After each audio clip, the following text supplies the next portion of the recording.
விருதுநகர் சிவகாசி அருகே பட்டாசு ஆலை வெடி விபத்தில் ஒருவர் உயிரிழந்த சம்பவத்தில் ஆலையின் உரிமமானது ரத்து செய்யப்பட்டிருக்கிறது. அண்மை தகவலாக நாம் பார்த்துக் கொண்டிருக்கிறோம். கூடுதல் விவரங்களை எமது செய்தியாளர் செந்தில்குமார் வழங்க கேட்கலாம். வணக்கம் செந்தில்குமார், இது குறித்த கூடுதல் விவரங்கள்.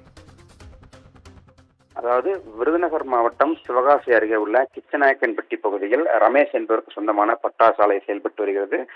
இந்த ஆலை ஃபேன்சி ரக பட்டாசுகள் தயாரிக்கப்படும் ஆலையாக முதற்கட்ட விசாரணையில் தெரிய வந்துள்ளது. இந்த நிலையில் சுமார் 100க்கும் மேற்பட்ட தொழிலாளர்கள் நேற்று பணியில் ஈடுபட்டிருந்த போது ரசாயன கலவையில் ஏற்பட்ட உராய்வு காரணமாக வெடி விபத்து என்பது ஏற்பட்டு இதில் சுரேஷ் என்ற தொழிலாளி சம்பவ இடத்திலே உடல் சிதை உயிரிழந்தார். பால்பாண்டி என்ற தொழிலாளி காயமடைந்து சிவகாசி அரசு மருத்துவமனையில் சிகிச்சை பெற்றுள்ளார். இந்த வெடி விபத்து தொடர்பாக மாரநேரி காவல்துறையினர் வழக்கு பதிவு விசாரணை நடத்தி வரக்கூடிய நிலையில் தற்போது இந்த பட்டாசு ஆலையில் வருவாய்த்துறை அதிகாரிகள் ஆய்வு மேற்கொண்டதில் எந்தவித பாதுகாப்பு உபகரணம் இன்றி தொழிலாளர்களை பணியில் ஈடுபடுத்தியது, மூலப்பொருட்களை அதிகமாக பதுக்கி வைத்து தெரிய வந்தது. இதன் காரணமாக தற்போது இந்த பட்டாசு ஆலையின் உரிமத்தை ரத்து செய்து மாவட்ட வருவாய்த்துறை அலுவலர்கள் தற்போது உத்தரவு என்பது பிறப்பிக்கப்பட்டுள்ளது.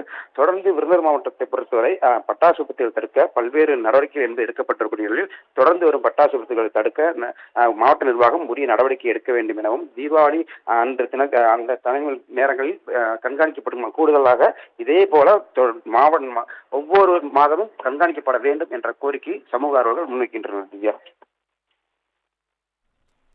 கூடுதல் விவரங்களுக்கு நன்றி செந்தில்குமார்.